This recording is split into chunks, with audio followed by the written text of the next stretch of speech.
a grabar también la sesión.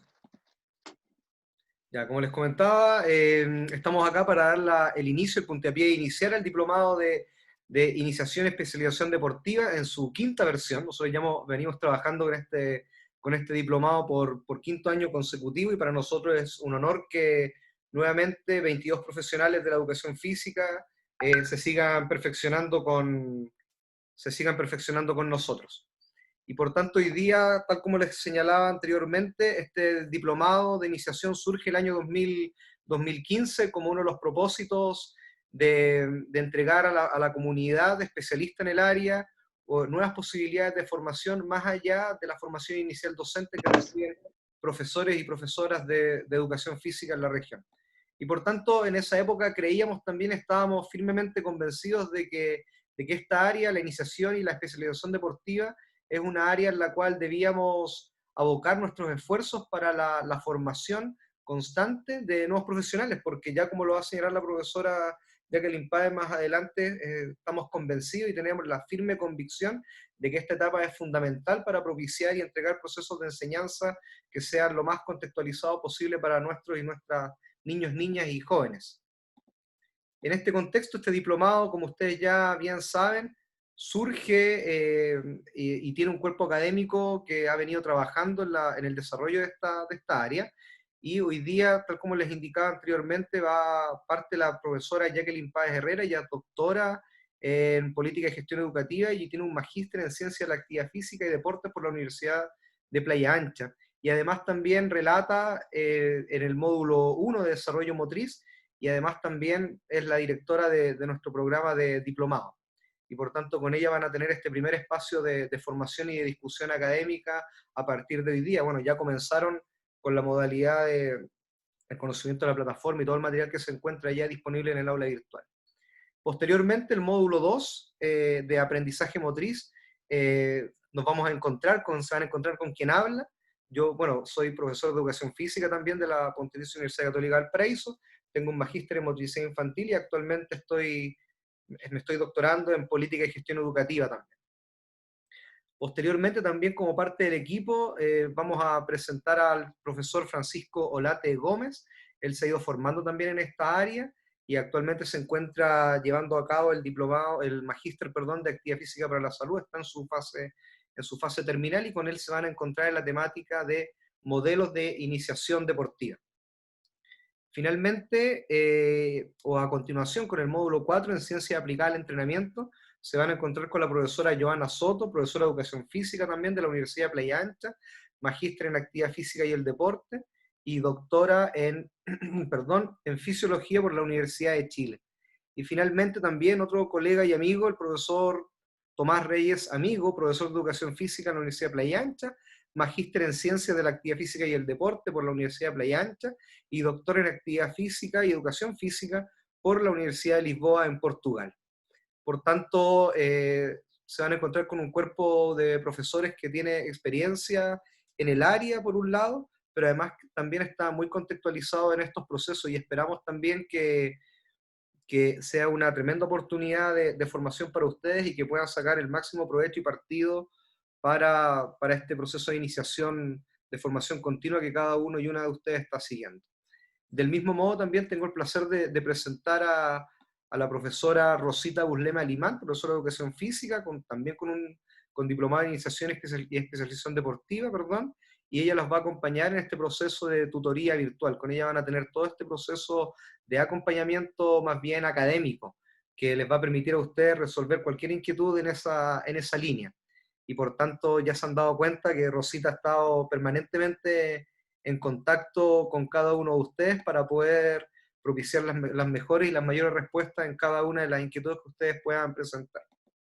Y finalmente tenemos el gusto también de presentar a la señorita Angélica Astudillo, quienes son exalumnos de la Escuela de Educación Física de la Católica Valparaíso, saben la calidad humana y de gestión que tiene Angélica, y por tanto ella ya por tercer año consecutivo nos está acompañando como parte del equipo de gestión en su área un poco más administrativa.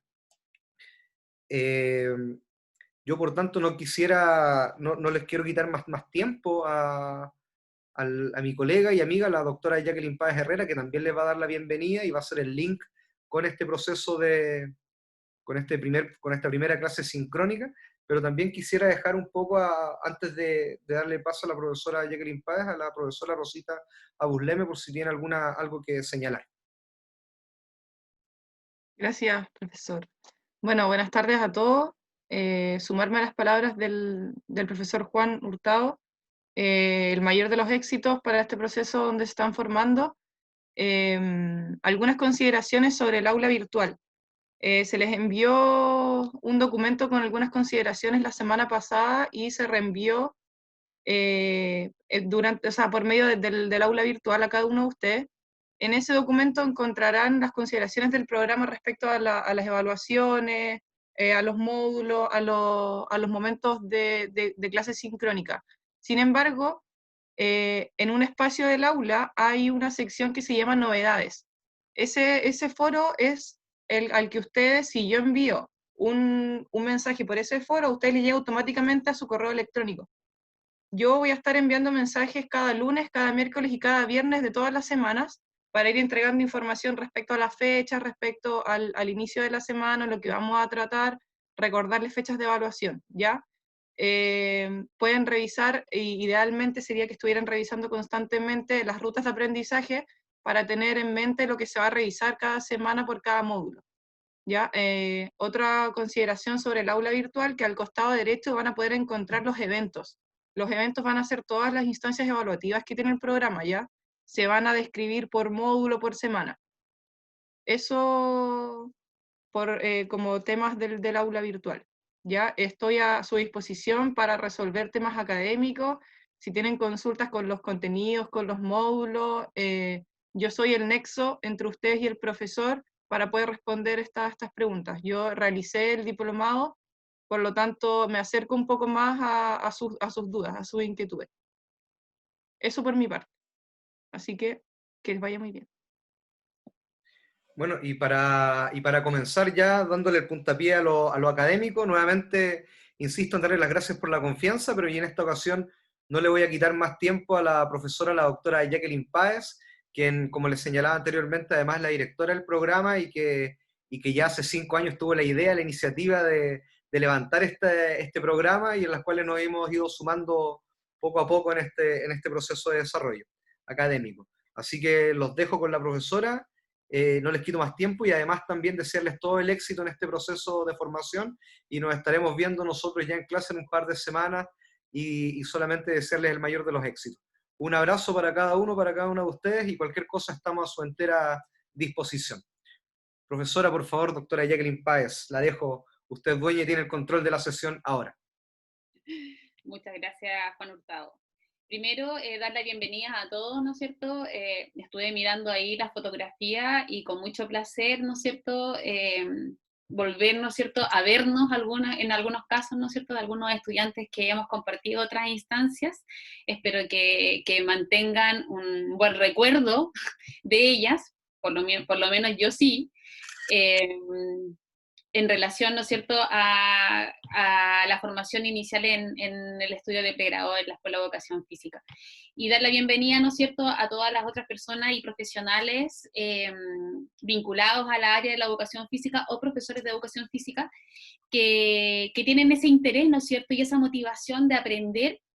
Llevar adelante una formación continua sin duda que es un desafío, pero evidentemente que es una responsabilidad para poder innovar diferentes espacios educativos a partir y de la mano, ¿no es cierto?, del conocimiento y el avance de la disciplina. Yo creo que es fundamental en ello tener estas instancias de formación continua que nos permiten ir abriendo puertas, ¿no es cierto?, abrir también oportunidades de conocimiento, aprender, profundizar, comparar, ¿no es cierto?, ciertos elementos que nos van a ir soportando y aportando nuestras prácticas educativas. Creo que es súper importante, así que felicitarlos por esa motivación y darles la más cordial bienvenida a este diplomado. En relación, ¿no es cierto?, a mi primer módulo o al módulo que yo desarrollo, que por eso yo apuraba un poco a mis compañeros mostrando la PPT, que lo suelo hacer porque miraba el horario y estábamos avanzando. Este módulo tiene la diferencia con los otros módulos que tiene 3 semanas de actividades académicas y 2 sesiones presenciales. Nos vamos a reunir en otra instancia presencial para que no se ve en ningún lado, pero tengo 180 diapos, para que nadie se asuste, ¿ya? Porque efectivamente uno trata de luego hacer selecciones y ver cómo vamos avanzando en función de ciertos elementos importantes a considerar con respecto al desarrollo motriz.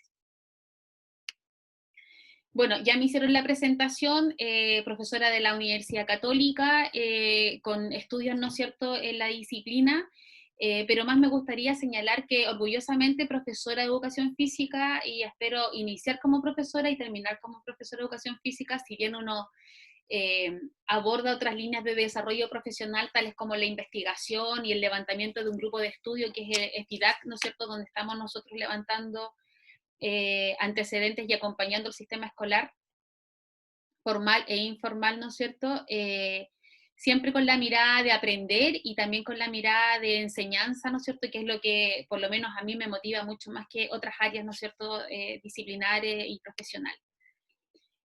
Respondemos a un equipo de trabajo que tiene diferentes líneas, ¿no es cierto?, de desarrollo, tanto en lo que es el desarrollo motriz, el aprendizaje motriz, modelos de iniciación deportiva, deporte como tal, y el estudio de las conductas motrices. Y es así como tenemos un grupo de investigación que falta la incorporación de algunos que se incorporaron este año 2020, ¿no es cierto?, a pesar de la pandemia, tuvimos incorporación de algunos profesionales.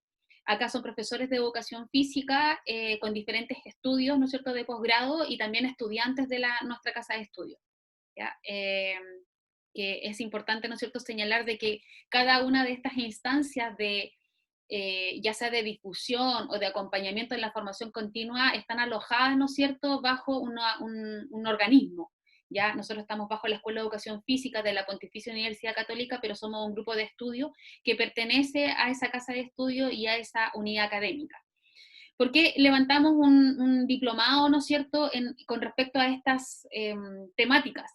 Como grupo de estudio, de difusión y de investigación, entendemos que el movimiento se construye, ¿no es cierto?, piramidalmente a partir del contacto y el desarrollo, ¿no es cierto?, genético, biológico, biopsicosocial del niño en relación con el contexto, y se va construyendo a partir de la complejidad de este. Y creemos que es vital e importante, ¿no es cierto?, tener un conocimiento profundo en lo que son las bases que cimentan ese avanzar a llegar a las técnicas, ¿no es cierto?, y al alto rendimiento. Por eso un diplomado de iniciación y especialización deportiva, porque entendemos, y los que hemos sido, ¿no es cierto?, entrenadores y que hemos tenido la posibilidad de estar en el alto rendimiento, tanto como deportista y como entrenador, que fue, gracias a Dios, en mi caso, tenemos, ¿no es cierto?, la consideración de que en edades tempranas es sumamente importante tener a los mejores profesionales en esa línea, tener la mayor cantidad de herramientas que me permitan brindar espacios educativos a nuestros estudiantes, a nuestros deportistas, fundamentados en la teoría y en la ciencia. Creo que es importante, creemos como equipo importante poder avanzar desde esa estructura, ¿no es cierto?, y como una declaración de principio, ¿ya? La información que tenemos en la actualidad a partir de la actividad física, del deporte, factores asociados a la salud, es inmensa. Tenemos muchas bases de datos que nos están entregando información con respecto a la importancia de poder levantar información y prepararnos en estas áreas, ¿no es cierto?, disciplinares que hoy por hoy nos convocan como profesores de educación física o como profesionales adheridos al deporte. Tenemos diferente información, ¿no es cierto? Yo solamente quise situarme en el último informe, ¿no es cierto?, sobre actividad física en infantil del año 2018, el pequeño resumen que todos quedamos muy sorprendidos con la nota final que tuvimos a partir, ¿no es cierto?, de diferentes indicadores de salud, pero me quise detener no solamente en los factores de salud, que está muy en boga, ¿no es cierto?, vinculada a la educación física con la salud, sino que vincularlo también a otros espacios donde nosotros estamos convocados y somos responsables de brindar espacios educativos. Es así como nos entrega este informe información con respecto a la actividad física global, en función del nivel de actividad física y la cantidad de actividad física en el grupo, ¿no es cierto?, escolar. nos entrega este información con respecto a la participación al deporte organizado, que ahí es donde nos convoca un poquito más a los que estamos de la mano de la iniciación deportiva, cómo está, ¿no es cierto?, la participación a nivel deportivo. Nosotros como política pública deportiva estamos alojados en los clubes deportivos. Ahora se ha avanzado, ¿no es cierto?, en estas políticas internas de crecer en movimiento, ¿no es cierto?, que está vinculado al sistema escolar, ¿no es cierto?, con los talleres extraprogramáticos, pero fuertemente nuestro deporte, ¿no es cierto?, de iniciación bajo la política pública no está sentado en el sistema escolar, sino que más bien en el sistema privado o público, ¿ya? Y bajo esa perspectiva, la participación de nuestro sector, ¿no es cierto?, a nivel infantil es bastante baja. Obtenemos de una nota del 1 al 7 una nota 2,5. Lo mismo pasa, ¿no es cierto?, y va de la mano con el nivel de actividad física. La baja actividad física evidentemente va de la mano con las conductas sedentarias. Donde yo me quisiera detener por mi área de estudio y mi enfoque, de que tenemos estos dos elementos que son sumamente importantes, que si bien existe evidencia científica, existe evidencia, ¿no es cierto?, bajo diferentes estándares y normativas y evaluaciones de ciertos indicadores, hay muy poca información con respecto a los niños de 5 años hacia abajo, la edad preescolar. Hay poca información con respecto a eso, y eso yo quisiera relevarlo, que lo vamos a ver, ¿no es cierto?, en el desarrollo motriz, la importancia de ese grupo etario en la construcción, ¿no es cierto?, de las habilidades motrices de mayor complejidad. Por lo tanto, es un foco, ¿no es cierto?, importante en la línea de investigación. Lo mismo pasa, ¿no es cierto?, en el entorno escolar, donde también tenemos una nota descendida, y evidentemente en el sobrepeso y obesidad, que ya es de conocimiento público que estamos liderando, ¿no es cierto?, a nivel mundial ciertos grupos etarios. La nota final que tenemos a partir de este estudio 2018, una nota final promedio 3, estamos dentro de los países, ¿no es cierto?, con las peores políticas públicas referente a lo que es el deporte, referente a lo que es al nivel de actividad física, referente a los programas para poder solucionar algunos aspectos de factores asociados a la salud. Por lo tanto, efectivamente que hay un desafío. Yo siempre recuerdo también la encuesta nacional, ¿no es cierto?, de actividad física, donde los profes de educación física tenemos un impacto muy por debajo de lo esperado, ¿ya? Estamos en número 9, hemos estado en número 12, en donde a las personas activas se les pregunta por qué hace educación física y nos colocan como número 9 en posición. Por lo tanto, tenemos un desafío pendiente ahí de poder motivar y poder hacer que exista, ¿no es cierto?, mayor participación en deportes organizados o no. Y bueno, evidentemente que tenemos toda esta norma gráfica, ¿no es cierto?, que nos presenta este gráfico, cómo ha ido evolucionando todo lo que es la malnutrición por exceso y lo que conlleva, ¿no es cierto?, a hábitos sedentarios, y que conlleva por ende también a un desarrollo motriz que quizás no nos permite ir avanzando en la construcción de movimientos con mayor complejidad. En esa línea, ¿no es cierto?, es el posicionamiento como nosotros,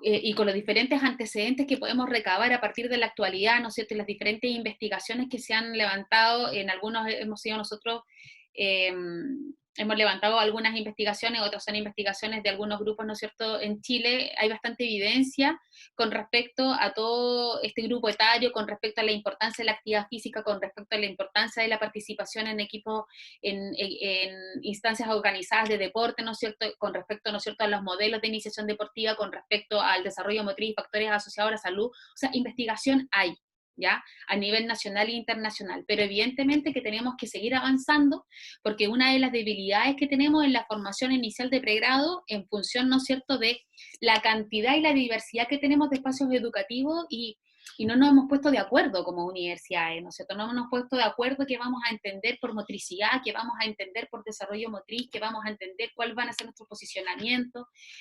No nos hemos puesto de acuerdo con la importancia. El año pasado tuvimos la problemática de que nos sacaron no nos sacaron, pero nos bajaron la cantidad de horas, ¿no es cierto?, en las bases curriculares a nivel nacional, tercero y cuarto medio. Hemos ido bajando, ¿no es cierto?, nuestra presencia. Por lo tanto, nos falta desde un posicionamiento teórico poder sostener nuestro relato y nuestro discurso sobre el deporte, la actividad física, el desarrollo motriz en este caso, y la importancia de esto. Nosotros tenemos una detención como grupo de estudio, y por eso hago la detención. hemos participado en diferentes instancias de formación, cada uno de los que participamos en este grupo de estudio. Y muchas veces nos ha llamado la atención la falta de posicionamiento teórico de estos espacios de formación continua. Y nosotros tenemos un posicionamiento teórico, tenemos una carta fundamental, por así decirlo, o tenemos una declaración de principios, ¿ya? Nuestra declaración de principios va de la mano, ¿no es cierto?, con el movimiento, va de la mano con el desarrollo motriz, va de la mano con las conductas, va de la mano con los modelos de iniciación deportiva, va de la mano con el aprendizaje, va de la mano con las didácticas. Va de la mano, ¿no es cierto?, con la participación desde pequeña edad, ¿no es cierto?, en instancias lúdicas que permitan, ¿no es cierto?, ir aumentando el baraje motriz para luego posteriormente ir avanzando a la adquisición de habilidades motrices específicas, especializadas y complejas y llegar a las habilidades técnicas y complejas, ¿no es cierto?, en diferente, según el autor, nosotros que nos quisiéramos situar. Tenemos el fiel convencimiento, ¿no es cierto?, de la importancia de ciertas variables. Entendemos que el ser humano y el niño, en este caso, no se desarrolla motrizmente bajo un contexto aislado, no se desarrolla bajo una situación particular, ¿no es cierto?, individualizada, sino que tiene una interacción con el contexto, y bajo esa lógica tenemos un modelo ecológico donde nosotros nos situamos teóricamente. ¿Ya? Un modelo ecológico que va muy en la línea de la motricidad humana y va muy de la línea de la teoría de la ciencia de la motricidad humana de Manuel Sergio, ¿ya? Quien todos los de acá conocemos, ¿no es cierto?, la teoría de Manuel Sergio y la motricidad humana. Bueno, posteriormente la voy a presentar, pero va muy de la mano de cómo, ¿no es cierto?, el ser humano y el movimiento no solamente se construye en la individualidad y en la genética o en la herencia que podemos tener, que tiene un porcentaje, ¿no es cierto?, en nuestra construcción del movimiento, sino que va muy de la mano con los microsistemas en los cuales el estudiante o el niño se va relacionando. E identifica diferentes microsistemas, ¿no es cierto?, en relación a la casa, la familia, el entorno, la escuela. Por lo tanto, toda la investigación que nosotros realizamos y todos los diplomados y todas las instancias de formación continua, siempre estamos considerando este modelo ecológico. Entendemos que el ser humano, el niño no se desarrolla motrizmente individualizado y asistemáticamente, por decirlo así, ¿ya? Es un sistema concurrente de microsistemas que van, ¿no es cierto?, siendo concurrentes y van haciendo sinergia para la evolución del movimiento en el niño. Bajo ese modelo, ¿no es cierto?, y tenemos un enfoque específico a nivel preescolar, entendemos que el desarrollo motriz es flexible, se da durante todo el desarrollo del ser humano, ¿no es cierto?, pero tiene una especial atención en este grupo etario. Y lo definimos en preescolar, ¿no es cierto?, a partir y nos dejamos en esa detención, ¿ya? Porque efectivamente a nivel preescolar tenemos una normativa y una política pública que nos brinda ese espacio para poder interactuar en ella, ¿ya? Tenemos nuevas bases curriculares, tenemos un nuevo marco de la buena enseñanza para las educadoras de párvulo. Como ustedes saben, bueno, no sé si saben, pero las educadoras de párvulo este año recién ingresan al sistema de evaluación ministerial, ¿no es cierto? Tenemos que curricularmente, las bases curriculares indican que las habilidades motrices son un eje del desarrollo, ¿ya? Posicionan al movimiento como un eje transversal en el desarrollo del ser humano. Por lo tanto, tiene un peso político y normativo en la educación preescolar, llamemos esto, ¿no es cierto?, en nivel medio menor, nivel medio mayor y nivel de transición, ¿no es cierto?, son los niveles educativos. Tiene un peso, el desarrollo motriz tiene un peso, la habilidad motriz tiene un peso en la motricidad, en la construcción del ser humano, y nosotros como profesores de educación física no estamos insertos en esos espacios educativos. Lo que a nosotros, ¿no es cierto?, como grupo de investigación nos llama la atención en función de que la importancia de que los especialistas estén en estas etapas que son fundamentales, desde el aspecto de la motricidad humana y la estimulación temprana y pertinente en función del grupo etario, ¿ya? Esa es una declaración de principios que nosotros siempre consideramos súper importante entregar, porque evidentemente que nos guía como grupo de investigación y que también tiene los cimientos para todas estas instancias de formación. Y otra lógica, ¿no es cierto?, que ya lo estábamos evidenciando anteriormente, en función de que hay poca evidencia a nivel preescolar. Si ustedes revisan a nivel de investigaciones científicas a nivel nacional, son muy pocos los investigadores, son muy pocas las instancias donde se pueda levantar información con respecto al desarrollo motriz de los niños. tenemos información a partir del mapa nutricional, ¿no es cierto?, que entrega Junaed, de qué es lo que pasa a nivel de indicadores de salud, tales como índice de masa corporal, pero no tenemos información con respecto a cómo el niño está desarrollándose motrizmente. Y creemos que es importante, es la base fundamental, la estructura está a partir de ese escalón. Por lo tanto, levantar información y poder estar e instalar nosotros, participar de estos espacios de formación, creemos que es sumamente importante en esta construcción, ¿no es cierto?, que vemos un poco difusa, a partir de los derechos del niño de vivir y de crecer en movimiento y de desarrollarse, ¿no es cierto?, libremente, a partir también de todos los espacios educativos que sean pertinentes para ello, ¿ya? Esa es nuestra declaración de interés, es como nuestra constitución, ya que está muy en boga, ¿no es cierto?, hablar sobre ello, de cómo nosotros visualizamos y desde dónde nosotros nos posicionamos para poder levantar cierta información y hacer posicionamientos epistemológicos. Cómo vamos a avanzar, ¿no es cierto?, y para que ustedes entiendan por qué nosotros nos bajamos y si nos situamos bajo referentes teóricos, cuáles son nuestros referentes teóricos, cuáles no van a ser nuestros referentes teóricos. Es sumamente importante, porque hay una línea teórica acá, ¿no es cierto?, que sustenta nuestros discursos desde la especialidad y desde lo que vamos a avanzar. Con respecto al módulo, cómo vamos a avanzar, primero un posicionamiento teórico, epistemológico, de cómo vamos a entender el movimiento, luego vamos a hacer una suerte de comparación de la motricidad y la psicomotricidad, sobre todo por este grupo etario. Vamos a avanzar en la conceptualización del desarrollo motriz, qué se entiende, cómo se evalúa, cómo se efectúa, cuáles son sus factores incidentes, etapas del desarrollo motriz, y ojalá podamos llegar a algunos trastornos, ¿no es cierto?, del desarrollo, para poder identificarlos y nosotros poder identificar qué es lo que está pasando con qué niño, por qué tiene ciertas conductas, y poder tener, ¿no es cierto?, una estrategia que nos permita poder hacer que el niño avance en su potencialidad motriz, ¿ya? Si alguien tiene alguna duda, consulta o sugerencia, por favor levante la mano, hace su opinión. Ya, yo hablo súper rápido, voy a tratar efectivamente va a estar grabada esta clase, por lo tanto van a poder revisarla. Y traté, ¿no es cierto?, de poder hacer una selección de lo que ya está, de algún material que está en el aula, ¿ya? Pero siéntense la libertad de estar en desacuerdo conmigo, de estar en una oposición, y poder construir un diálogo constructivo, reflexivo, crítico, teórico, eso sí, para poder avanzar en la discusión, ¿ya? Y que no sea tan un monólogo, que efectivamente estas clases así como tan virtuales nos convocan a eso, y todos sabemos que nuestra atención dura 20 minutos, ¿ya? Yo sé que después de 20 minutos cada uno está pensando en lo que quiere, y es la motivación y el impacto visual que yo pueda tener para que usted vuelva, ¿no es cierto?, a la temática.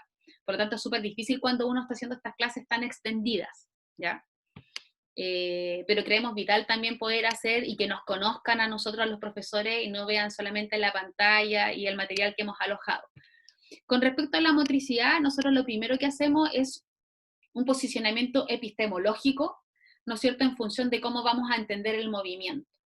Desde ahí, poder levantar información con respecto al desarrollo motriz, a la habilidad motriz, a la conducta motriz, al comportamiento motriz, al tipo de habilidad motriz, a modelos de iniciación, a técnicas, a diferentes clasificaciones de deportes.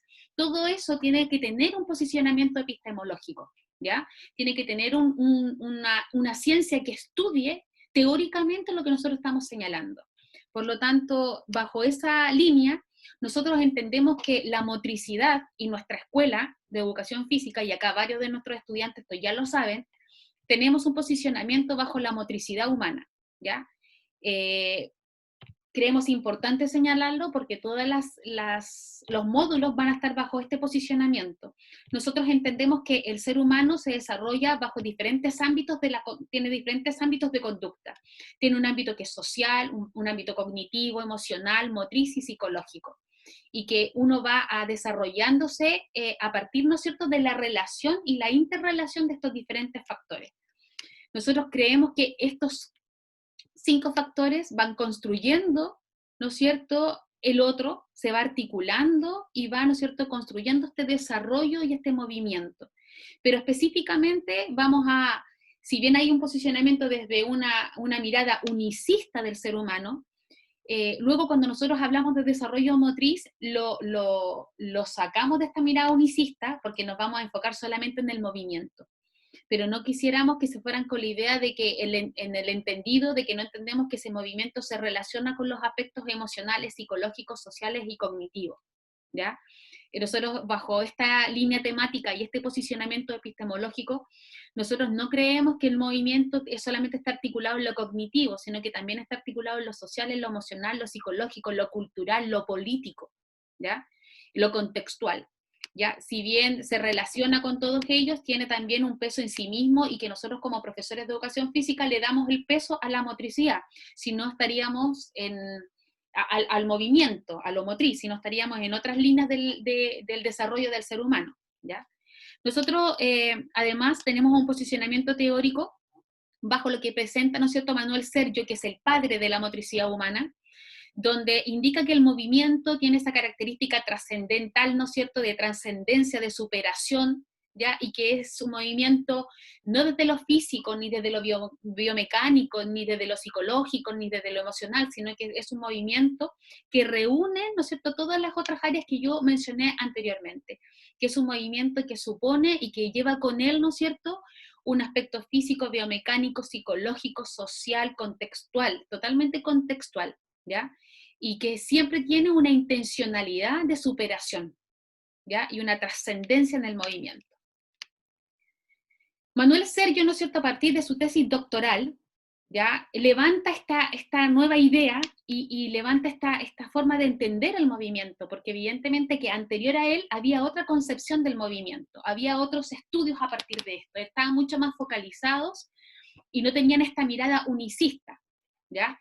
En esa misma línea, él fue muy la línea teórica de Manuel Sergio no fue muy aceptada, ¿no es cierto?, en sus inicios, como todo buen investigador, ¿no es cierto?, que está levantando una teoría nueva, evidentemente que fue cuestionado. Entonces tuvo que reunir, su tesis doctoral fue en Brasil, ¿no es cierto?, tuvo que reunir ciertas cartas para que apoyaran su posicionamiento y que se entendieran esta ciencia de la motricidad y estas características que debiera tener el movimiento, y estos elementos que tienen que ser, ¿no es cierto?, fundamentales para concebir el movimiento humano, ¿ya? Por eso se releva, porque él es el padre, ¿no es cierto?, de la ciencia de la motricidad humana, y hay que ser respetuoso, ¿no es cierto?, en ese nivel. ¿Qué es lo que hace Manuel Sergio? Manuel Sergio lo que hace es una ruptura epistemológica a partir de lo que se había entendido el movimiento humano con respecto a la antigüedad. Se entendía, ¿no es cierto?, como un posicionamiento dualista cartesiano, donde se entendía que el movimiento era cuerpo, ¿no es cierto?, y era psique, era cuerpo y era mente, y que efectivamente se relacionaban estas dos cosas, pero cuando estaba en el equilibrio de poder evaluar, ¿no es cierto?, su consistencia, siempre lo que destacaba era más bien lo cognitivo que lo motriz. ¿Ya? Y ahí tenemos muchos investigadores, y luego en el desarrollo motriz nos vamos a ir dando cuenta cómo cada uno de estos autores también iba respondiendo a ciertos modelos teóricos. Entonces lo que hace Manuel Sergio es decir, no, el movimiento humano no solamente es movimiento y es cerebro, sino que también tiene se relaciona con todas las otras, ¿no es cierto?, variables que estábamos señalando. En ese periodo, muchos de nosotros hemos estudiado y leído a Piaget. Piaget estaba bajo un cuestionamiento, ¿no es cierto?, dualista cartesiano. Él entendía que a partir del movimiento se podía, ¿no es cierto?, analizar y evaluar cómo iba el desarrollo ¿no es cierto?, neurofisiológico, neurológico del ser humano. Por lo tanto, el movimiento estaba al servicio del desarrollo, ¿no es cierto?, cerebral, por así decirlo. Entonces, ese dualismo que viene desde la filosofía más básica, desde Platón, desde Descartes, ¿no es cierto?, viene esa conceptualización del ser humano. Lo que hace Manuel Sergio es decir, a ver, la persona cuando se mueve siente, la persona cuando se mueve razona, la persona cuando se mueve interactúa, presenta una emoción. Cada uno de nosotros, por ejemplo, a partir de nuestra expresión, estamos comunicándonos. Yo acá veo así, veo situaciones, y eso da, ¿no es cierto?, información con respecto a mi sentir. Hay una emocionalidad y hay una trascendencia atrás. Por lo tanto, este dualismo, que solamente el movimiento se estudiaba y se veía bajo estas dos líneas, se elimina a partir de esta nueva conceptualización. Ponti también es otro autor que ayuda mucho a poder, ¿no es cierto?, hacer esta ruptura epistemológica y emancipar el movimiento. ¿Ya? Bajo todo, me gusta mucho el concepto de emancipación por lo que significa, ¿ya? Esa ruptura de poder entender que es un movimiento, el movimiento es más integral, es biopsicosocial, y que no solamente se debe entender como la vía de, y yo en esto soy súper insistente, y no sé si se lee mi discurso, mi doble discurso, porque ahora está muy en boga lo que es la neurociencia, cuando la neurociencia es muy antigua, responde a este modelo cartesiano. El entender de que, oye, nos vamos a mover y así vamos a ser más inteligentes, o sea, si yo cuando me muevo también soy, o sea, yo también pienso cuando me muevo, ¿no? O sea, es volver atrás en mi mirada, ¿no es cierto?, súper personal a partir del posicionamiento teórico, ¿ya? Pasamos nuevamente en esta mirada de la neurociencia, estamos pasando nuevamente a ser un medio, no un fin en sí mismo, ¿ya? Y ahí tenemos que tratar de rescatar eso. Entonces, lo que nos dice la motricidad y este posicionamiento teórico de entender el movimiento, que es un movimiento, ¿no es cierto?, que hay una intencionalidad operante de la persona, que no es un movimiento meramente biomecánico, fisiológico, sino que hay otra intencionalidad, ¿ya? Hay una cultura en ella. Y nosotros nos podemos dar cuenta, de repente, que hay niños mucho más hábiles, si lo podemos llevar. Y esa habilidad es a partir del contexto en el cual ellos han vivido. Podemos también hacerlo generacionalmente, ¿ya? Nosotros nos damos cuenta, quizás los que cuando las conductas no eran tan sedentarias, los niños quizás eran mucho más hábiles que ahora, ¿ya? Tenemos niños más sedentarios, con menor práctica deportiva, por lo tanto, evidentemente que esas instancias de práctica van estimulando y desarrollando su habilidad, y esa habilidad y conjunto con la capacidad, ¿no es cierto?, que colocan al servicio del movimiento, está siendo mermeada por estos espacios tan sedentarios. Entonces, evidentemente que la persona cuando se mueve también está representando eso, está representando cuáles son sus experiencias motrices y cuáles son, ¿no es cierto?, esa interacción que ha tenido con su contexto. Sergio también nos habla, ¿no es cierto?, de el sentido, de la acción, la vivencia, ¿no es cierto?, la intencionalidad operante y la expresión, ¿no es cierto?, y la comunicación que va con el movimiento, que se entienda así. Y ahí es donde uno puede entender la praxeología motriz, por ejemplo, como esa ciencia específica que se está preocupando del movimiento, que también es importante, quizás ahí ustedes puedan revisar, ¿ya? Voy a seguir avanzando, no tan detenida, ¿no es cierto? Vamos a hablar sobre algunos elementos constituyentes de la motricidad humana, como la corporeidad, ¿no es cierto? La corporeidad entendida como el sujeto o el movimiento, ¿no es cierto?, no puede ser entendido como un objeto, sino que tiene que ser entendido entre lo físico, el soma, ¿no es cierto?, y lo social que tiene que ver con el polis. Cómo convergen estas dos, cómo converge, ¿no es cierto?, el ser humano, el cuerpo, ¿no es cierto?, con el contexto, cómo convergen, cómo se relacionan y cómo se van, ¿no es cierto?, contribuyendo a su desarrollo. Otro elemento constitutivo de la motricidad humana tiene que ver con el movimiento. El movimiento que tiene que ser y que está impregnado de todo el contexto social, político, regional, nacional, que está con un fuerte, ¿no es cierto?, desarrollo de diferentes áreas del contexto en función de ese movimiento. No se puede entender el movimiento aislado, ¿ya? Por eso es tan importante la individualización en función del desarrollo del movimiento. La percepción como otro elemento, ¿no es cierto?, que es como elemento constitutivo, ¿no es cierto?, de lo que es la motricidad. La percepción, ¿no es cierto?, como esa capacidad cognitiva que nos da para poder interpretar y seleccionar ciertos elementos. ¿Ya? Ahí es súper es delimitado, ¿no es cierto?, y la importancia que tiene como elemento constitutivo de la motricidad, la capacidad de la percepción. Otro es la intencionalidad. Esa intencionalidad, ¿no es cierto?, de la conciencia en el movimiento, la intencionalidad que yo le doy al movimiento. Y la espacialidad y la temporalidad van de la mano en que el movimiento se hace en un espacio y en un tiempo, no solamente físico, sino que también en un espacio y en un tiempo que es personal y va a partir, ¿no es cierto?, de ese código de barra que traemos todos, genéticamente y contextualmente, ¿ya? Cuando nosotros hablamos de de estos elementos, ¿no es cierto?, constituyentes de la motricidad humana, está muy, muy en el ámbito de lo filosófico, ¿ya? Pero la filosofía es el estudio del conocimiento, del saber, por lo tanto, no tener este posicionamiento sería carente, ¿no es cierto?, del saber en esa línea de estudiar el conocimiento, ¿ya? Por lo tanto, es importante poder entender que vamos a saber por movimiento cuáles son los elementos constituyentes y cómo esto se está relacionando. Acá también nosotros debiéramos hacer un mea culpa, y nosotros como profesores que nos dedicamos, ¿no es cierto?, a esto, evaluar la motricidad humana es sumamente complejo, es sumamente difícil, y no hemos encontrado un instrumento que me diga, oye, con esto yo voy a evaluar la motricidad humana, porque es tan polisémica a partir de los factores que inciden, que todavía no se ha llegado a la construcción de un documento, o de un instrumento, o de una rúbrica que me permita eso.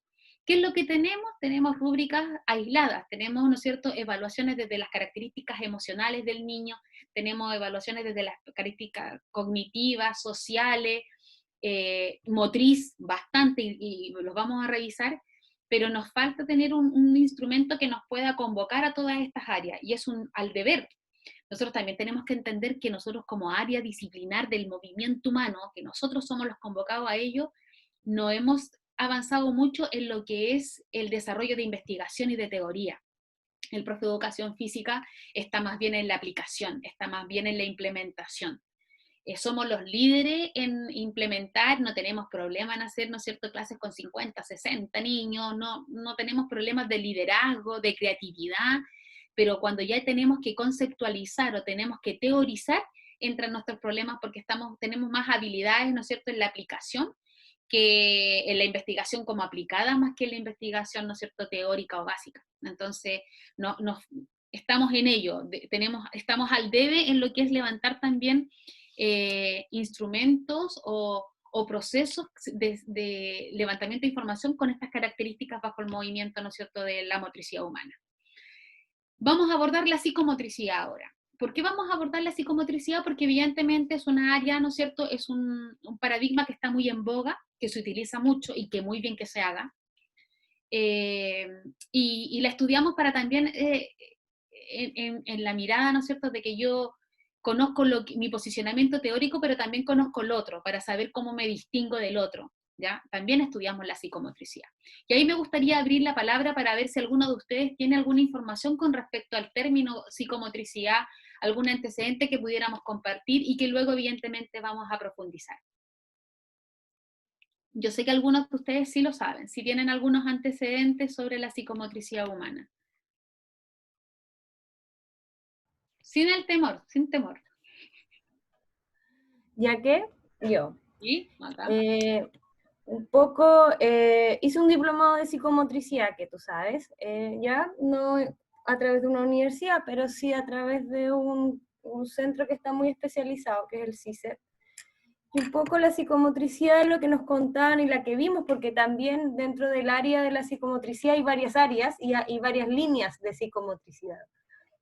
Y dentro del área que yo estudié y que tuve la oportunidad de ir a Francia y ir a un curso y todo, es un poco lo que hablaba del tema mente-cuerpo, y que a través de todas las emociones, sentimientos, actitudes y formas podemos, y a través del juego se puede ir evaluando las diferentes características o formas, habilidades y varios otros trastornos a través del movimiento, pero muy, muy, muy con el fin más importante, que es un movimiento libre, no guiado, por decirlo así. No hay un circuito de psicomotricidad, o sea, yo no guío al niño en el movimiento, es una sala a la cual que yo he leído y estudiado. Me puedo estar equivocando, quizá hay otras personas que han leído otra línea, pero es es una sala donde el niño se emociona, siente, se comunica, ya sea verbal o no verbal, a través del cuerpo, y así un poco a través de la observación del psicomotricista uno va evaluando actitudes y trastornos y varias otras cosas más a través del movimiento. Eso es lo que he leído y he conversado, y lo que trabajamos también como colegio, pero solo en el área de la psicomotricidad, no en el área de motricidad. Hacemos una diferencia muy grande entre las dos. Eso. Sí, efectivamente, como dice Macarena, existen diferentes líneas de desarrollo de la psicomotricidad, pero teóricamente e investigativamente, ¿no es cierto?, que va de la mano, la psicomotricidad tiene su base, ¿no es cierto?, efectivamente bajo la escuela francesa, que luego vamos a ver sobre las escuelas, ¿no es cierto?, diferentes tipos de escuelas del desarrollo motriz, escuela francesa, ¿no es cierto?, y nace a partir de algo súper específico, hace mucho tiempo, ¿ya? Y nace a partir de más bien una mirada de rehabilitación, una mirada, ¿no es cierto?, de poder identificar ciertos patrones, y aunque patrones es un concepto norteamericano, pero lo voy a utilizar igual, ciertos patrones, ¿no es cierto?, o conductas que están fuera de la norma en función de lo que debiera estar haciendo el niño, ¿ya? Cuando nosotros comenzamos a estudiar sobre los inicios de la psicomotricidad, que la psicomotricidad lo que hace es vincular el movimiento con los aspectos cognitivos en primera instancia, ¿ya? Luego, después de los años 70, 60, por ahí, partió, ¿no es cierto?, el área afectiva, pero la base, ¿no es cierto?, era psicología, era cognitivo, ¿no es cierto?, y era motriz. Parte, ¿no es cierto?, con todo esto, estas perturbaciones y todas estas debilidades motrices a partir de las debilidades mentales. Es así, ¿no es cierto?, como el pionero es Henry Wallon, ¿no es cierto?, que en su libro de 1925, de Niños Turbulentos, inicia esta nueva conceptualización del movimiento, ¿ya? Que tiene una mirada, ¿no es cierto?, de rehabilitación, tiene una mirada clínica, en función de que hay niños que tienen ciertas conductas, ¿no es cierto?, que están fuera de la normativa y que debieran ser estudiadas para poder ir identificando ciertos daños neurológicos, ¿no es cierto?, a partir de ese movimiento que está efectuando. Esa es la base que sustenta, ¿no es cierto?, la psicomotricidad. Luego de esa base, que es una base desde la rehabilitación, como señalaba, desde los niños con ciertos síndromes, ¿ya? Que tenían esas características específicas, ¿ya?, de rehabilitación, o sea, que no era para niños en cierta normalidad, lo digo entre comillas, ¿no es cierto?, normalidad, sino que era para ese grupo etario, ese grupo, no etario, sino que sí, también etario porque hasta los 7 años, pero para ese grupo específico, ¿no es cierto?, con esas consideraciones. Y tenía la salvedad, ¿no es cierto?, de poder efectuarse a partir, ¿no es cierto?, de cómo estamos considerando esa evaluación psicológica cognitiva del niño y qué podríamos nosotros ir ayudando a partir de ciertas estrategias didácticas, educativas, motrices, ¿no es cierto?, para poder mejorar esas ciertas patologías que tenían los niños, ¿ya? Nace bajo esa línea y se sitúa sobre la psicología evolutiva, se sitúa bajo la línea madurativa del ser humano, fisiológica e intelectual, ¿ya? Tiene una línea súper clara, ¿ya? Y tiene elementos que son súper constituyentes, se preocupa de la educación sensitiva, se preocupa de la educación perceptiva y la educación representativa y simbólica. Tiene esas 3 grandes líneas la psicomotricidad, ¿ya? Entonces, evidentemente que está súper clara, muy pertinente quizás para algunas situaciones pedagógicas, pero que no responden quizás a otros criterios que otros consideramos que también son importantes, como la motricidad humana, ¿ya? Por eso es súper importante que cuando nosotros visualizamos la psicomotricidad, tengamos en el entendido de que no es solamente muchas colchonetas de muchos colores, sino que tiene ciertas características súper específicas, y que muchas veces estas escuelas de aprendizaje o jardines infantiles hablan de la psicomotricidad porque solamente se hace a un grupo etario definido, que es el nivel preescolar. Y la psicomotricidad evidentemente que responde a un grupo de edad, ¿ya? Pero no solamente es ese espacio libre de la expresión libre de la motricidad, sino que tiene esas 3 indicadores, ¿no es cierto?, que se debe trabajar: lo sensitivo, lo perceptivo y lo representativo y simbólico, ¿ya?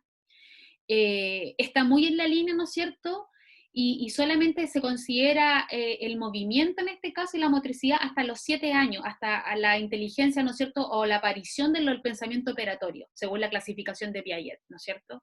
Hasta ese espacio, hasta los 7 años, estaría la psicomotricidad. Luego de eso, ya la psicomotricidad no dejaría de existir en su línea temática de intervención educativa. Solamente es para ese grupo etario, ¿ya? Tiene ciertas características, ¿no es cierto? Debe ser 1 a 1, tiene que tener una intencionalidad para poder responder esos 3 indicadores, ¿no es cierto? Sensitivo, perceptivo y representativo y simbólico. Por lo tanto, también reúne ciertas características que han ido creciendo a partir de la evolución y la cercanía que ha tenido el modelo con la importancia que se le da al desarrollo psicológico, cognitivo del niño. Y se entiende que sea así. Yo tampoco hago un cuestionamiento tan férreo a ello. ¿Por qué? Porque en los primeros meses o los primeros años de edad, el movimiento es la única manera de comunicación, la única expresión, la única forma de comunicación. Por lo tanto, tiene que tener la relevancia a esas áreas y ciertos sistemas escolares formales, ¿no es cierto?, que tienen ciertas características, lo desarrollan más en la línea cognitiva, ¿ya?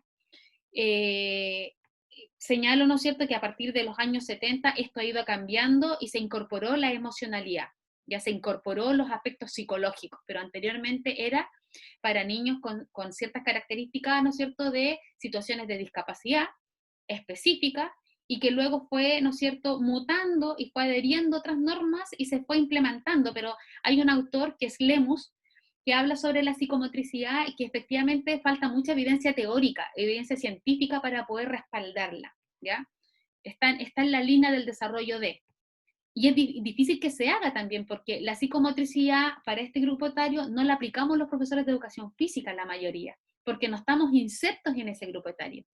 Nosotros llegamos con suerte a nivel de 6 años, playgroup, ¿no es cierto?, 7 años, primero básico, pero no estamos insertos en los jardines infantiles, en las edades donde corresponde estas habilidades. Por lo tanto, las educadoras de párvulo se adhieren a la psicomotricidad porque tienen estas características, ¿no es cierto?, más específicas. Pero si, yo insisto, estuviéramos nosotros los profesores de educación física, podríamos, ¿no es cierto?, brindar un sentido más amplio del movimiento, y no solamente que se desarrollen estas 3 líneas, ¿ya? Bajo esa misma línea hay contenidos súper específicos que trabaja la psicomotricidad. Posiciona la función tónica, así, pero la primera y la más importante para poder desarrollar cualquier movimiento. Y evidentemente porque es la única, o sea, ya es necesaria hasta para una posición, ¿no es cierto?, bipedesta para poder iniciar habilidades motrices básicas en la función tónica. Por lo tanto, no se escapa mucho de las teorías, ¿no es cierto?, de la motricidad, de las otras teorías. Se preocupa la postura, el equilibrio, el control respiratorio, la coordinación visomotora, la coordinación motriz, lateralidad, organización espacio-temporal, motricidad fina, ¿no es cierto?, y la grafomotricidad, ¿no es cierto?, muy tirado a lo cognitivo, y el esquema corporal. Si nosotros miramos estos elementos, son elementos que nosotros también consideramos dentro de lo que debiera hacerse en este grupo etario, si no se escapa de ello, sino que más bien es la intencionalidad. Es como yo también propicio ese espacio educativo que debe tener una intencionalidad pedagógica. Nosotros no podemos colocar ahí, sí, evidentemente que hay momentos en los cuales uno puede dar el libre espacio, ¿no es cierto?, a que el niño desarrolle su motricidad libremente, pero bajo ello debe haber una intencionalidad pedagógica. O sea, no puede ser que no tengamos nosotros ciertos objetivos para el desarrollo y la evolución de ciertas habilidades motrices, ¿ya? En el entendido que sabemos que tenemos que estimularlas. Por lo tanto, tiene esas diferencias la motricidad con la psicomotricidad. La motricidad tiene una mirada más bien unicista del ser humano, ¿ya?, que se relacionan varias áreas de la conducta del ser humano, y la psicomotricidad junta 2 elementos, y ahora en la actualidad junta 3 elementos, y se preocupa del movimiento en esa estructura, ¿ya? Adherirse o no adherirse a cada una de las líneas es un posicionamiento que ustedes, ¿no es cierto?, deben tener como profesores, ¿no es cierto?, y especialistas del área. Pero sí es importante tener un posicionamiento teórico, porque eso va a fundamentar nuestras prácticas.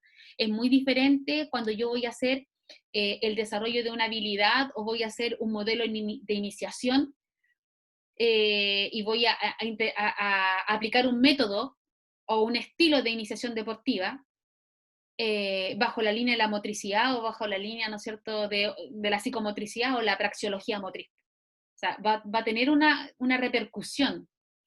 O sea, nosotros como entendiendo la motricidad humana como la entendemos, nos adheremos, hay una adhesión, ¿no es cierto?, al modelo comprensivo en la iniciación deportiva.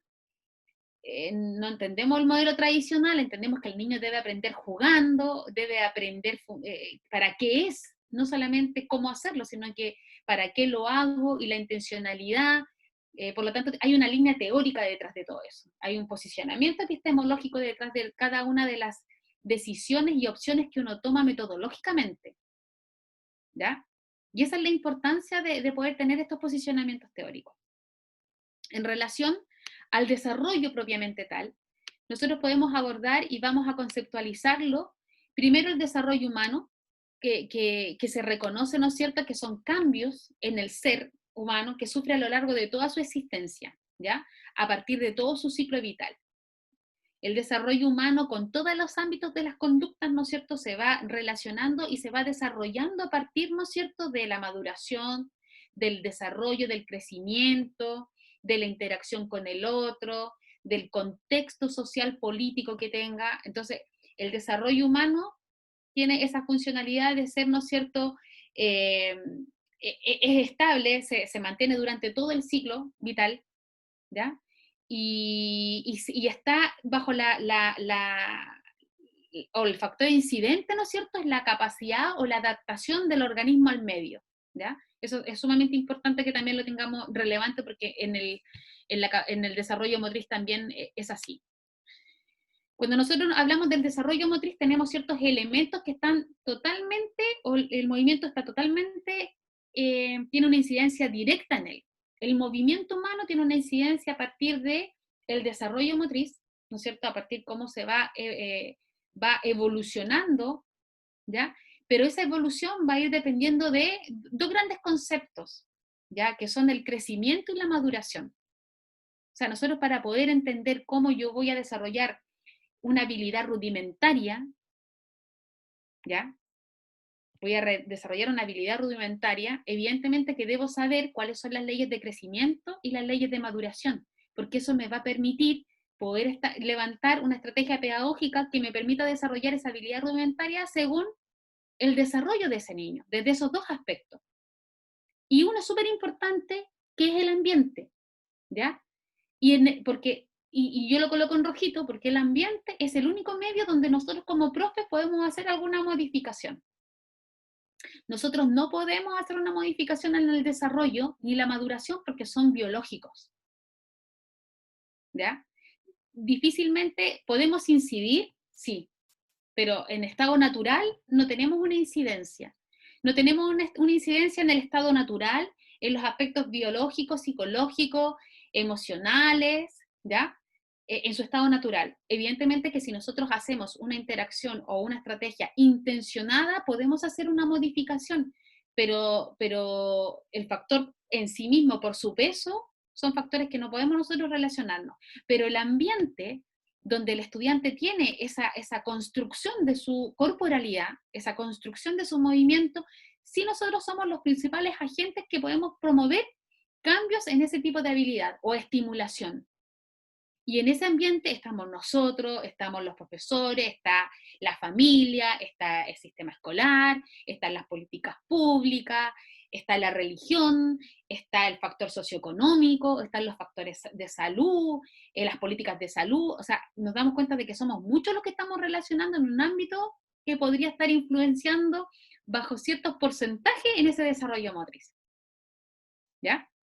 Y a edades tempranas, existe mayor posibilidad de interactuar y poder incidir en ese desarrollo que en edades posteriores. ¿Ya? Por eso es tan importante que estemos ahí en las primeras edades, ¿no es cierto?, en esa estimulación motriz temprana. Entonces tenemos esa interrelación, ¿no es cierto?, y que el desarrollo motriz va a depender de esos factores. Y el desarrollo motriz es una evolución, ¿no es cierto?, que es netamente cualitativa, es la cualidad del movimiento. Ese movimiento, ¿no es cierto?, va a depender de las capacidades, ya sea las capacidades coordinativas y condicionantes, pero nosotros como las miramos la habilidad la vemos desde un aspecto cualitativo.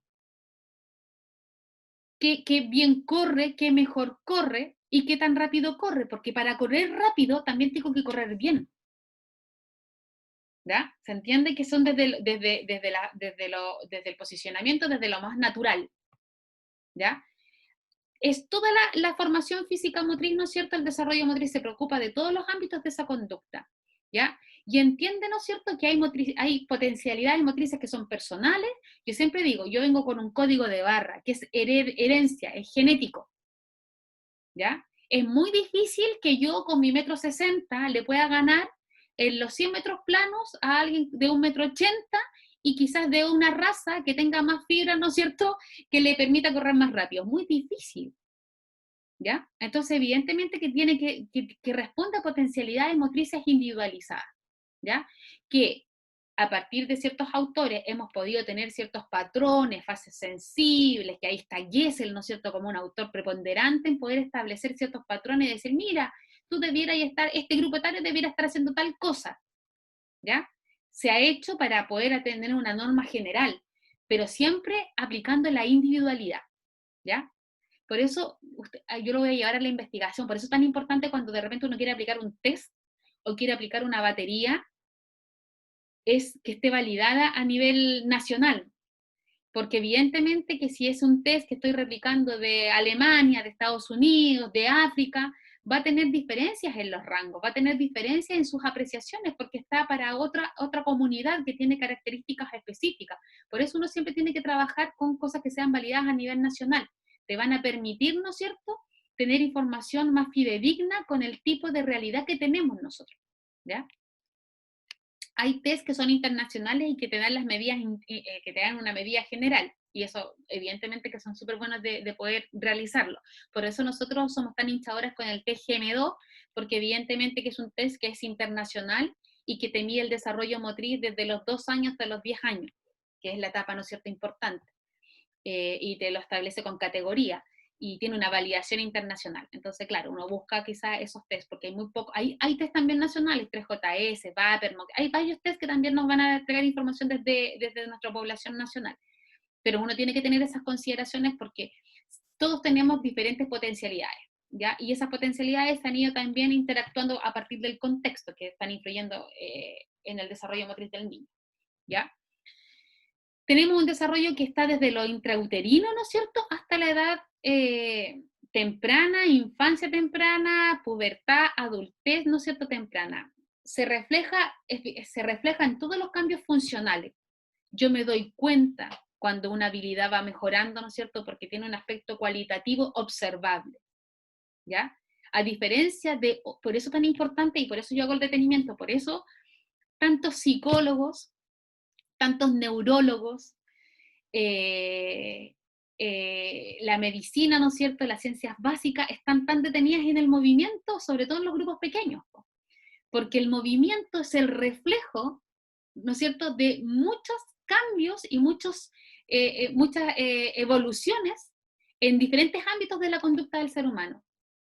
El movimiento te sitúa desde lo psicológico en el yo, cuando los niños, ¿no es cierto?, son yo, y cuando no saben compartir, pero no es porque no sepan compartir, es porque su estado psicológico todavía no le permite, su evolución psicológica, poder entender el otro, con la participación del otro en tu interacción de tu medio. Y eso uno se da cuenta en los juegos. Difícilmente nosotros cuando estamos con niños pequeños podemos hacer grupos colectivos, trabajos cooperativos o juegos, ¿no es cierto?, colaborativos, porque el niño agarra la pelota y no la suelta. Y tiene que ver, ¿no es cierto?, con su desarrollo del conocimiento del propio yo. Entonces ahí, evidentemente que los psicólogos miran el movimiento, lo analizan, lo evalúan, para tener información de qué está pasando con esa conducta. ¿Ya?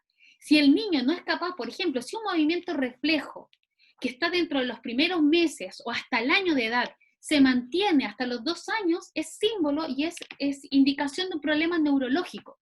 Si al niño no aparece un movimiento reflejo que era indicador a los 2 meses, que tendría que tenerlo, ¿ya?, bajo una normativa general, también te da información con respecto a que algo pasa neurológicamente. Entonces, evidentemente que la neurología está pendiente del movimiento. Entonces, el desarrollo motriz ha brindado espacios de construcción para entender al ser humano a partir, ¿no es cierto?, de su valor en sí mismo, ¿ya? Y por eso es tan importante que podamos relevarlo como tal, y que efectivamente ahora se asocia con la salud, pero que el movimiento es más que la salud, y los que estamos hoy día convocados, quizás entendemos eso, porque estamos convocados al movimiento desde su estructura más básica, desde entender cómo se desarrolla el movimiento, desde las habilidades, hasta la iniciación deportiva y hasta la especialización deportiva. Pero el movimiento estudiado en sí mismo y con un valor propio, no para desarrollar otra área, no para mejorar indicadores de salud o indicadores no sé, pues de indicadores sociales o de interacción con el otro, sino que el movimiento como tal, ¿ya?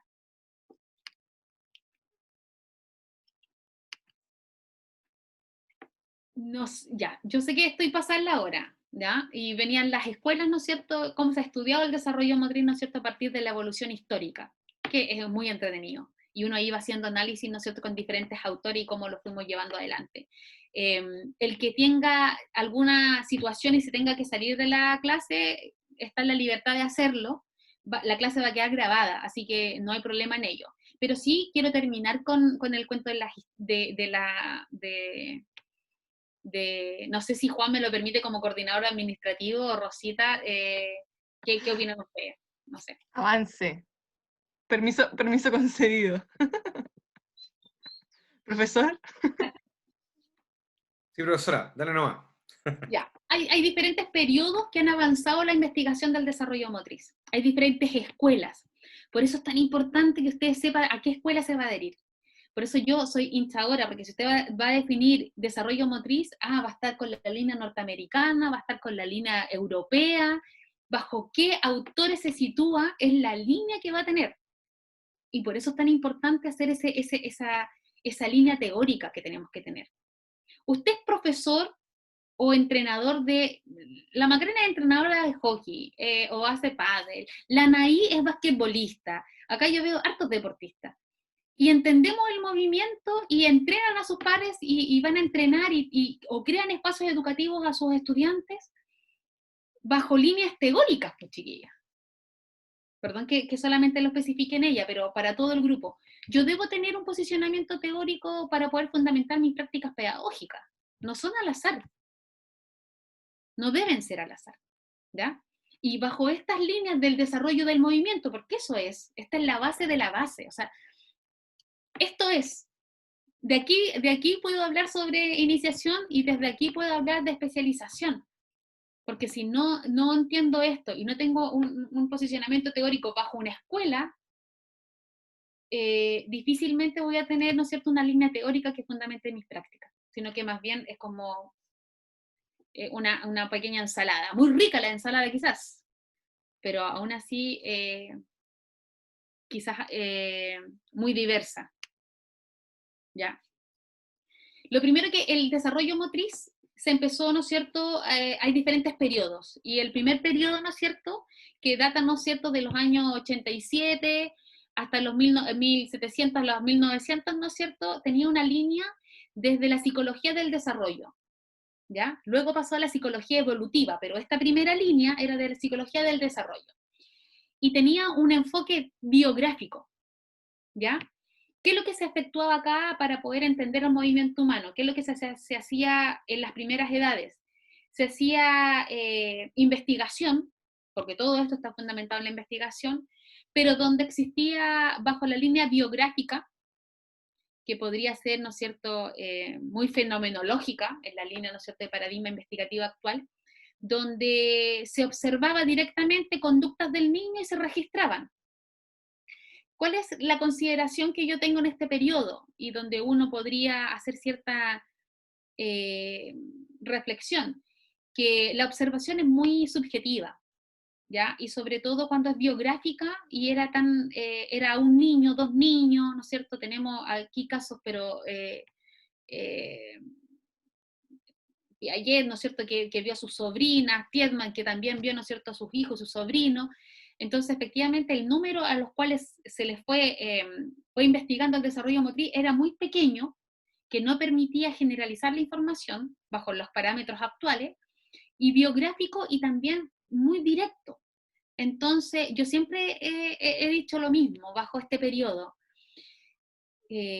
Cuando nacieron mis hijos, evidentemente que yo siempre los miraba bajo esta línea, pero para mí, como madre, mi hijo lo hace todo perfecto. Entonces, es muy difícil esa situación de parentesco familiar, alejarse en la observación. Por lo tanto, la subjetividad cobra mucha relevancia cuando tú estás observando un familiar, ¿ya?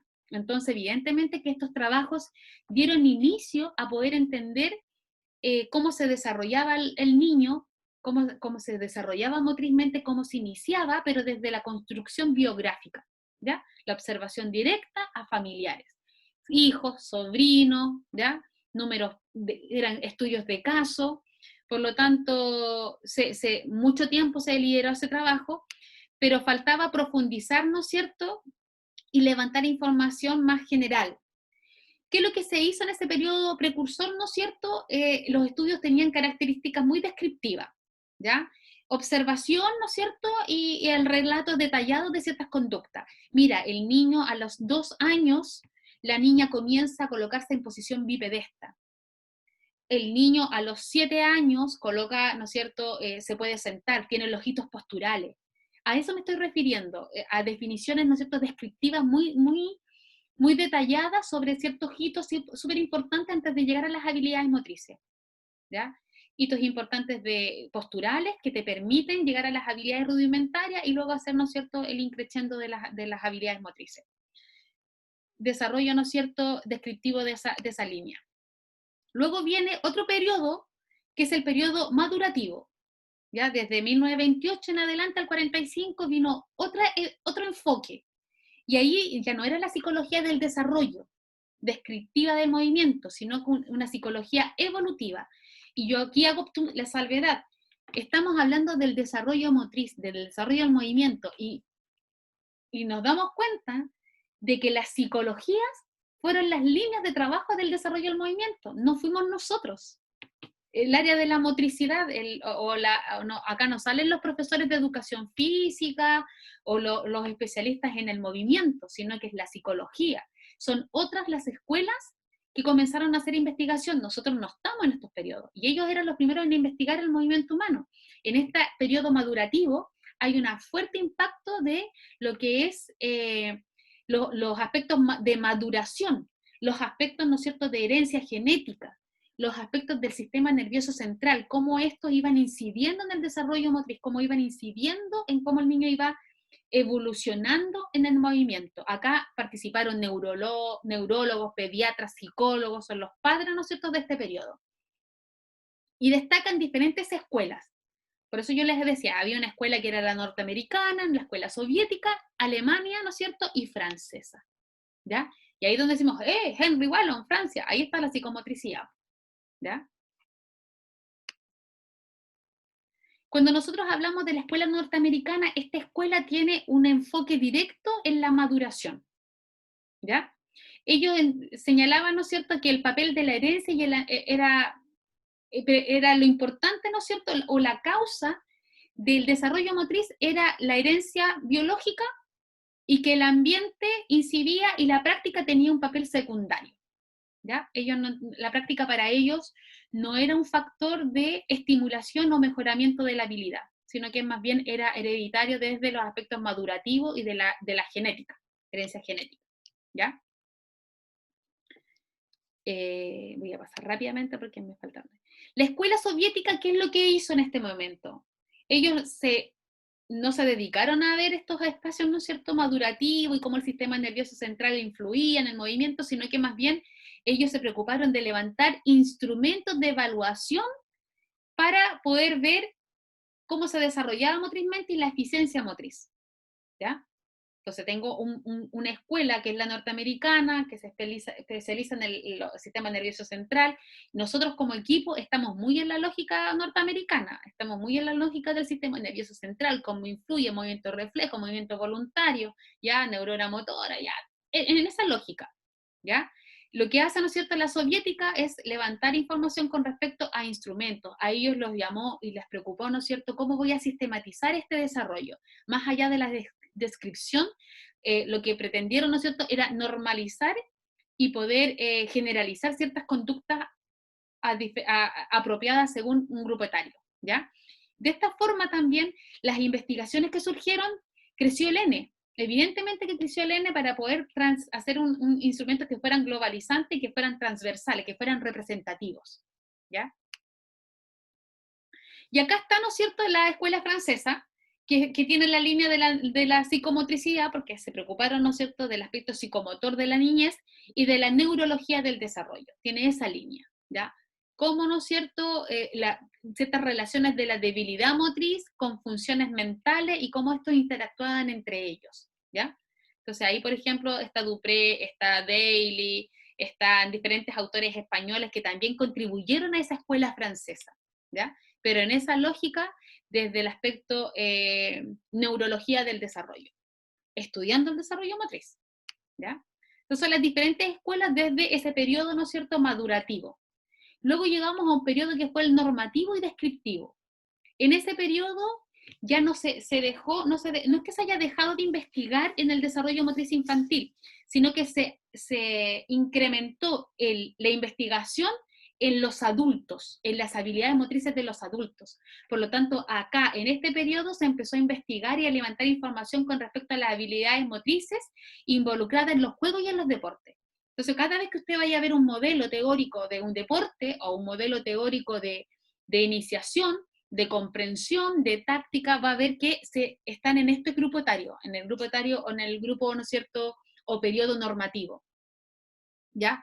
Acá se levantaba información sobre los patrones fundamentales, ¿no es cierto?, qué es lo que debiera tener el niño a cierta edad, las habilidades motrices como deben ser, se empezó a hacer más, a normar, que todos, ¿no es cierto?, que todos los niños se desarrollan de cierta forma, tienen que llegar a ciertas conductas bajo ciertos patrones y a sistematizar esa investigación, a que sea transversal, ¿no es cierto?, en los niños y en el grupo etario adulto. ¿Ya? A diferencia de otros años anteriores, ¿no es cierto?, de otros periodos que era solamente en edad infantil.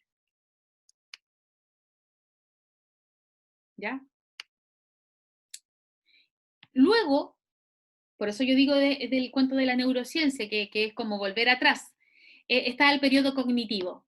¿Ya? El periodo cognitivo ahora nosotros lo colocamos hasta la actualidad porque volvió, ¿no es cierto? Está donde se investiga, ¿no es cierto?, el desarrollo motriz y cómo se tributa, ¿no es cierto?, a la cognición y la cognición al desarrollo motriz, pero como una mirada, volviendo a la mirada cartesiana, dualista cartesiana, ¿ya? Pero existe también, en esta misma lógica de entender el desarrollo motriz, estos modelos más ecológicos, donde se encuentra la mirada, ¿no es cierto?, más unicista del movimiento, donde la adquisición y el desarrollo se daría, ¿no es cierto?, a partir de la interacción de diferentes ámbitos de la conducta y la relación con el contexto. También está otra escuela. Cada uno de estos periodos tiene diferentes autores y están ahí, yo se los dejé, ¿no es cierto?, para que ustedes los fueran mirando. Ya tenemos ahí a Ulrich, que ahí es donde uno dice, oh, y ahí está el PGM2, sí, tenemos a Pickler, o sea, hay varios autores que a ustedes les van a hacer sentido en función de las cosas que fueron haciendo y lo que fueron levantando. Entonces yo se los dejo ahí declarados, ¿no es cierto?, para que luego, cuando tengan mayor tiempo, puedan profundizar en cada una de estas escuelas, en cada uno de estos momentos, ¿no es cierto?, históricos del estudio del desarrollo motriz, y uno pueda adherirse. Oye, sí, mira, yo en realidad, yo creo más, usted tiene que acá tomar adherencia, un posicionamiento, no lo que nosotros le digamos, o estas son todas, usted adhiérase a cuál, pero adhiérase a una para poder seguir un posicionamiento teórico. Entonces, ya sí, voy a estar en la línea madurativa. A mí me llama mucho más la atención el sistema nervioso central, cómo este participa, la estimulación. Entonces me voy a ir en la lógica de las conductas, o me voy a ir en la lógica del comportamiento, o me voy a ir en la lógica de la capacidad o de la habilidad. Se dan cuenta que son conceptos que se utilizan para poder definir situaciones que van de la mano, pero que van a responder a diferentes escuelas. Cuando yo hablo de conductas motrices o cuando yo hablo de comportamientos motrices. Cuando yo hablo de habilidades o cuando hablo de capacidades. Son escuelas motrices diferentes, ¿ya? Entonces, esa es la importancia de poder conocer las escuelas y poder, ¿no es cierto?, interiorizarse en ellas para poder tener una terminología apropiada a la línea teórica que usted elija. Y cualquiera, o sea, si usted se quiere dedicar a la psicomotricidad, ya tiene claro que tiene que ir a leer a Wallo, ¿no es cierto?, que tiene que ir a leer a todos los franceses que fueron los que levantaron esa información. Pero la importancia de tener un posicionamiento teórico es vital, ¿ya? Después en las próximas clases vamos a hablar sobre los patrones, ¿no es cierto?, y los diferentes tipos de edades, y vamos a seguir en lo que es la evolución del desarrollo motriz, los factores incidentes, las leyes de maduración, y algunos trastornos del desarrollo también, para que puedan tener alguna información con respecto a ello. Espero no haber hablado tan rápido. Este es un resumen de toda la información que ustedes pueden encontrar en el aula, ¿ya? Con la intención de poder priorizar ciertos elementos, focalizar otros y profundizar en algunos, ¿ya? Evidentemente que quizás hay mucha información que en otro espacio podríamos haber compartido de otra forma, pero son las condiciones que tenemos en la actualidad y esperamos, ¿no es cierto?, que tengan el tiempo para poder profundizar a partir de la lectura que nosotros les hemos entregado y también bajo la investigación que ustedes puedan hacer en otra base de datos, ¿ya? Otras bases de datos donde puedan ir fundamentando sus prácticas y adheriéndose a ciertos modelos teóricos. Eso por mi parte. Sí, resaltamos el tema de que si tienen dudas o consultas las hagan por el foro del módulo, ahí se va a atender a las consultas. Claramente este también está el espacio. Como dijo el profesor en el chat, la clase queda grabada y van a poder acceder a ella mediante un enlace para verlo por YouTube. Y recordarles que esta semana se evalúa mediante un foro, el cual lo pueden responder hasta el día sábado, este sábado 10 hasta las 23:59. Para aquellos que no se habían percatado en el aula, esta semana se evalúa de esa forma. Y que tiene directa relación con lo que vimos hoy día sobre la motricidad y la psicomotricidad, donde ahí se dio una reflexión, ¿no es cierto?, crítica desde lo que ustedes puedan haber observado hoy, escuchado y lo que puedan leer. Eso. Yo por mi parte agradecía de que me escucharan, primero. También agradecía por la atención, súper contenta de ver algunas caras, al Jean Paul, súper contenta de verlo, ¿no es cierto? No nos veíamos hace rato. Hay varios, ¿no es cierto? La Anaí.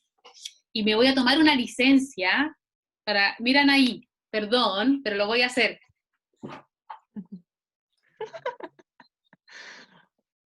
Momento emotivo. No sé si se ve. Sí. La tienes marcada. Por supuesto que sí. Yo Voy a llorar. como que choché un poco con eso, pero para los que no conocen a sus compañeros, Anaí Morán, excelente basquetbolista, ella fue a un mundial, y un día yo estaba haciendo clase, me saca de clase y me dice, profe, le traigo un regalo, y me traía, ¿no es cierto?, la camiseta de la selección chilena de básquet, firmada por Carl Luis. Ustedes comprenderán, yo como profe y entrenador de atletismo casi morí en el instante. Y yo creo que es uno de los mejores regalos que he tenido, ¿no es cierto?, desde un estudiante, porque siempre pensé que la Anaí podría haberse quedado con ese regalo, ella, porque Carl Luis, siendo, ¿no es cierto?, el atleta del siglo y con todo lo que conocemos, y uno que es deportista sabe la importancia de eso, y que me lo haya regalado, para mí fue, por primera vez yo quedé sin palabras, y eso ahí Juan puede dar fe que yo, sin palabras, y siempre lo recuerdo y lo comento y está, pero así, un tesoro mío, porque fue una muestra de generosidad y de cariño que pocas veces se ve, po. Así que la tengo encuadrada ahí, ¿ya? Así que... Tenía más valor para usted que para mí, porque yo lo vi en PPT nomás, y yo dije, este es el del PPT, así que se lo llevo. Esta es la verdad. Qué bueno que le haya gustado, profe. pues, obvio que no, obvio. Y cuando quieren marcar estaba así, porque no sé si alguien en Chile debe tener esta camiseta. No, nadie más. Nadie No más. sé si tiene la firma de Carlis en la selección chilena de básquetbol de la NAI. Así que súper contento poder reencontrarnos, vernos, y una lata que haya sido en este formato. Pues, si ustedes me conocen y quizá lo hubiéramos pasado un poco mejor presencialmente, y nada, pues súper a gusto y verlos nuevamente, a varios, por Cristóbal también, o sea, uno los ve y recuerda muchas instancias en las cuales compartimos, pues, el Raúl, ¿no es cierto? Entonces, súper contenta de que estén nuevamente acá y que disfruten de cada una de las participaciones de los profesores, y que también hay otros espacios, chiquillos, o sea, no solamente se queden con este material, sino que también nos pueden mandar correos electrónicos, pedirnos cosas, y está de más, pues nosotros tenemos este grupo de investigaciones FIDAC, y nosotros siempre hemos señalado que están las puertas abiertas para el que quiera aprender y para el que quiera crear conocimiento. Nosotros somos un grupo de estudio que tratamos de aportar a nuestra disciplina, y están las puertas abiertas para el que quiera participar siendo parte del grupo, ¿ya? Al que le interesan las temáticas que nosotros vemos, ¿ya? Porque es importante levantar información de carácter investigativo y también acompañamiento a ciertos sistemas, ¿ya? Acá tenemos a la Macarena, a Ivana, ¿no es cierto?, que participan del grupo de investigación, y que nos permite aprender. Nosotros no terminamos nunca de aprender, siempre estamos aprendiendo, y esa es la invitación también, así que no solamente se queden con este espacio del diplomado, nosotros tenemos otros espacios, por ejemplo, el próximo año vamos a hacer un diplomado sobre evaluación, pero de diferentes grupos etarios y diferentes características, ya sea para capacidad, evaluación en desarrollo motriz, evaluación en entrenamiento de alto rendimiento, o sea, estamos siempre en esa, entonces quedan las puertas abiertas para que ustedes formen parte de este equipo, pues, porque la única manera de avanzar es si avanzamos colaborativamente, ¿ya? Y aprender nosotros de ustedes y de sus instancias, ¿no es cierto?, y de las experiencias que traen cada uno de ustedes, pues, porque evidentemente que son importantes para nosotros, ¿ya? Así que agradecía, y volver a vernos, ¿no es cierto?, en otra instancia en la próxima clase. Y a los que no conozco, ojalá conocernos próximamente, conocernos presencialmente, y las puertas de la universidad siempre van a estar abiertas. Se acaba la pandemia, yo digo, y yo me voy a tirar de cabeza a la universidad, no me saca nadie, porque ya no puedo seguir más en mi casa. Y siempre van a estar abiertas. Varios de ustedes saben que estoy ahora dirigiendo el magíster, que también es otra invitación que se les deja abierta, ¿no es cierto?, para el que le guste, el que quiera postular a ellos, súper importante. Estamos siendo el primer magíster acreditado en Chile en nuestra área, bajo los nuevos criterios de la CNA. Por lo tanto, estamos liderando, pues, entonces es importante que esos espacios también podamos ser parte de ellos, así que también les dejo abierta esa invitación. Y nada, pues a disfrutar, y que nunca terminen, y como yo siempre digo en mis videos, que esa voluntad de aprender nunca acabe, porque el que eligió enseñar nunca termina de aprender, pues yo siempre digo lo mismo. Yo cada vez me doy cuenta que no sé nada, cada vez me doy cuenta que tengo que leer más. Así que eso, un beso gigante, un abrazo, y ojalá nos podamos ver presencialmente. Y próxima clase sincrónica, misma plataforma, el 21 de octubre. Para que lo tengan en consideración. Eso, esperamos que haya sido de su agrado. Espero que sí. Así que estén muy bien, y nos vemos en una próxima oportunidad.